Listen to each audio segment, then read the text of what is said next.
மாண்புமிக்க தமிழக முதலமைச்சர் ஜோசப் விஜய் அவர்களின் தலைமையில் இன்று தமிழக வெற்றி கழகத்தின் முதுகெலும்பாக பணியாற்றிக் கொண்டிருக்கின்ற அமைச்சர் புஷி ஆனந்த் அவர்களின் தலைமையில் உயர்ந்த மனிதன், உயர்ந்த உள்ளத்திற்கு சொந்தக்காரர் அமைச்சர், விளையாட்டுத்துறை அமைச்சர் மற்றும் நெடுஞ்சாலைத்துறை அமைச்சர் ஆதவ் அர்ஜுனா அவர்களின் முன்னிலையில், உணவுத்துறை அமைச்சர் வெங்கட்ராமன் அவர்கள் முன்னிலையில், செங்கோட்டையன் அவர்கள் மூத்த பழம்பெரும் அமைச்சர்கள் முன்னிலையில் தமிழக வெற்றி கழகத்தில் என் இறுதி மூச்சு வரை பயணிப்பதாக இணைந்திருக்கிறேன்.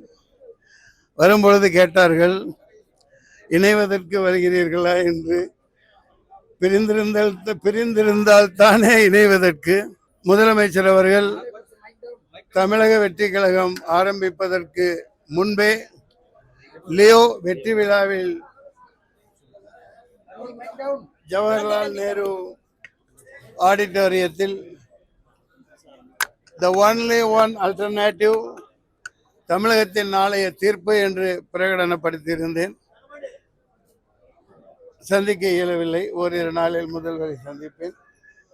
அதிகம் பேச விரும்பவில்லை.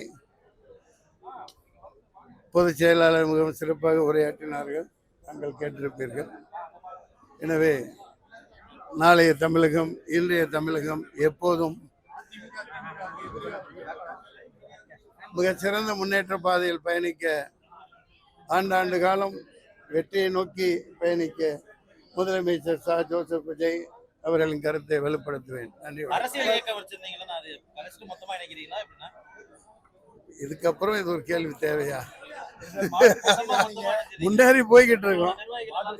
எப்படிங்களா மனம், நான் இதுவரைக்கும் அதுக்கு தானே பதில் சொன்னேன்.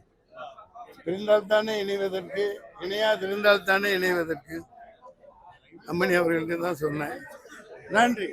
இது நிச்சயமாக மிகப்பெரிய புரட்சி தமிழக முன்னேற்ற பாதையில் பயணிக்கும். நன்றி, வணக்கம்.